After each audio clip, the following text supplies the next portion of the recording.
Halo anak-anak kelas 24, bertemu lagi di semester 2 bersama Kak Astri. Halo semuanya, selamat pagi. Nah, anak-anak kelas 24, hari ini kita akan belajar mengukur panjang suatu benda. Nah, kalau kita mau mengukur panjang suatu benda, apakah yang kita butuhkan? Ya, yang kita butuhkan itu adalah alat ukur panjang. Alat ukur panjang atau alat untuk mengukur itu ada dua jenis teman-teman. Ada alat ukur baku dan alat ukur tidak baku. Nah, alat ukur baku itu adalah pengukuran yang hasilnya tetap atau baku. Jadi, ketika kita mengukur suatu benda dengan menggunakan alat ukur baku, hasilnya akan sama menggunakan alat apapun. Berikutnya, alat ukur tidak baku adalah pengukuran yang hasilnya berbeda karena menggunakan alat ukur yang tidak baku atau tidak standar. Jadi, ketika kita menghitung panjang suatu benda atau mengukur panjang suatu benda dengan alat ukur tidak baku, hasilnya akan berbeda karena alat ukurnya itu tidak baku atau hasilnya tidak selalu tetap. Nah, ini adalah contoh alat ukur baku, alat ukur yang satuannya tetap atau hasilnya selalu tetap. Ada penggaris, ada jangka sorong, ada mikrometer skrup, dan meteran. Meteran juga terbagi 3 loh teman-teman. Ada meteran kain, ada meteran saku, ada juga meteran roll besar. Ini alat ukur yang digunakan untuk mengukur panjang suatu benda. Meteran biasanya digunakan untuk mengukur benda yang panjangnya melebihi penggaris, jadi bendanya tidak dapat diukur menggunakan penggaris. Berikutnya ini adalah contoh alat ukur tidak baku. Ada jengkal tangan, ada depa, dua tangan yang direntangkan, ada langkah kaki, dan juga ada tali. Alat ukur baku ini dapat digunakan untuk mengukur panjang, tapi hasilnya itu tidak baku atau tidak selalu tetap karena jengkal tangan, dua tangan, panjang tangan, langkah kaki, serta tali itu tidak selalu sama panjang atau ukurannya, sehingga hasil ukurannya itu tidak baku atau tidak tetap.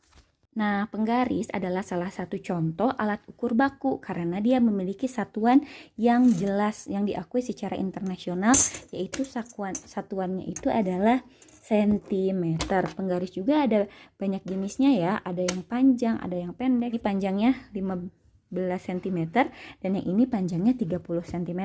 Tapi penggaris ini punya satuan yang baku. Kalau kita mengukur penggaris ini, mengukur suatu benda menggunakan penggaris ini dengan penggaris yang ini, walaupun dia panjangnya berbeda, tapi hasilnya akan sama.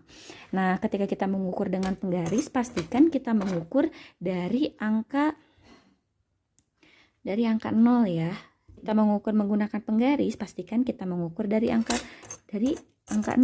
Kita ukur dari ujung bendanya sampai ke ujung benda sininya. Kita ukur. Oh, ternyata panjang buku ini dari 0 sampai 15 cm. Berarti panjang buku ini adalah 15 cm. Bagaimana kalau ibu mengukur menggunakan penggaris yang satunya lagi? Kita lihat, kita simpan dari angka 0 ke ujungnya.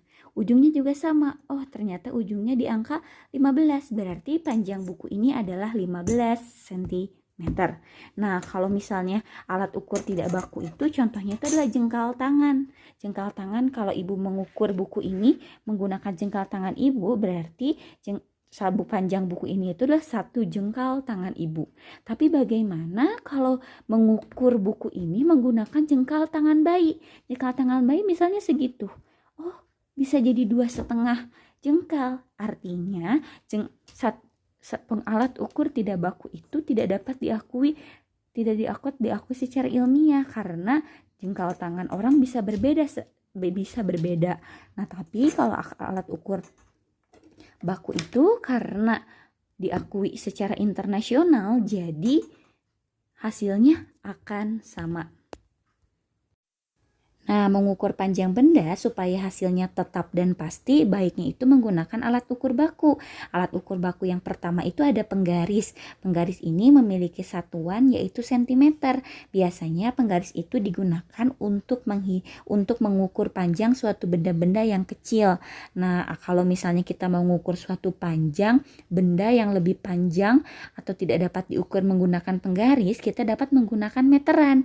Nah, ini adalah penggaris dan meteran ini sama, tapi penggaris dan meteran itu berbedanya kalau Kalau penggaris satuannya itu sentimeter, kalau meteran itu tergantung, ada yang satuannya sentimeter dan ada yang satuannya lebih panjang dari sentimeter, yaitu adalah meter.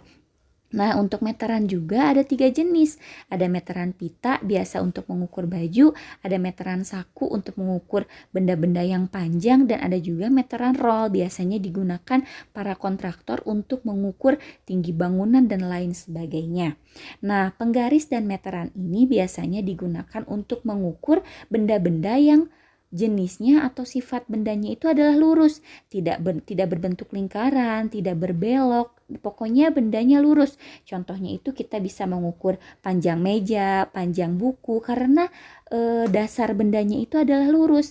Mengukur panjang jendela dengan meter, mengukur panjang lab, mengukur panjang lemari, mengukur panjang pensil, pokoknya mengukur benda yang sifatnya memiliki panjang, bukan berliku-liku atau lingkaran, itu tidak dapat diukur menggunakan penggaris atau meteran.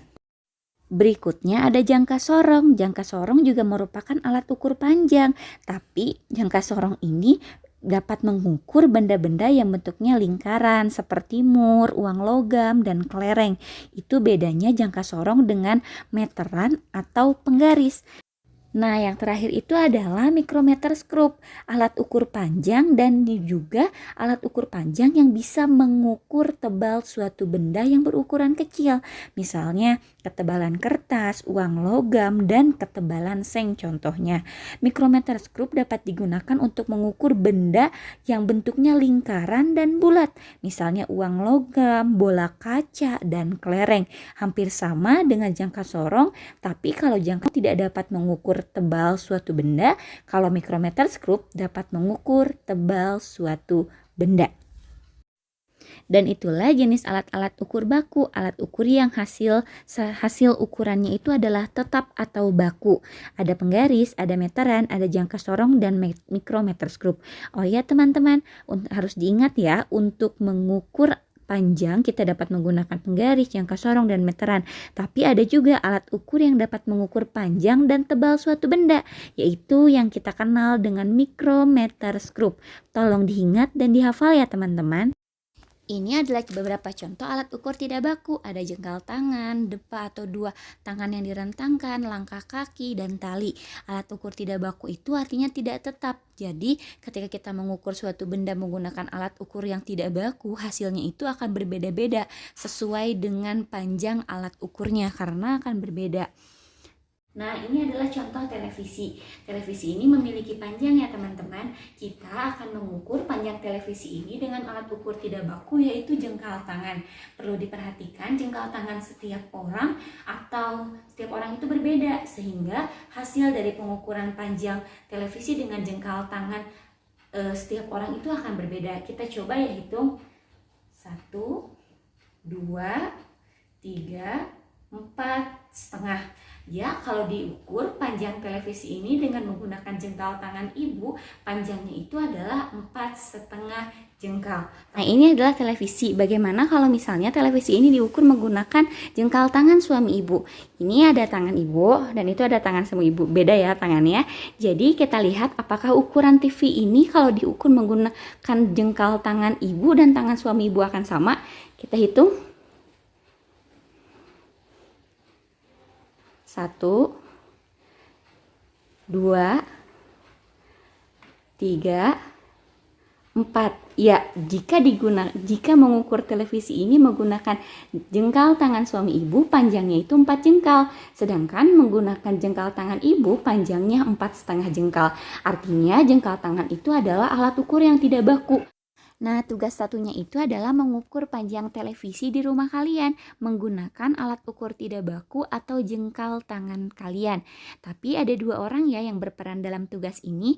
Yang pertama itu adalah kalian, anak-anak kelas 2-4, dan satu laginya itu adalah orang tua kalian. Boleh mama atau papa, boleh kakak kalian kalau misalnya memang orang tua kalian bekerja, boleh juga boleh kakak kalian, atau adanya bibi atau adanya nenek, boleh. Jadi ada 2 jengkal tangan yang digunakan untuk mengukur panjang televisi di rumah kalian. Tugas 2-nya, jawablah pertanyaan di bawah ini dengan benar, disalin dengan soalnya ya. Kalau kalian lupa dengan jawabannya, kalian boleh play video sebelumnya. Jadi, selamat mengerjakan. Kalau sudah selesai, seperti biasa, difoto jawabannya lalu dikirim ke WhatsApp-nya Ibu Hana.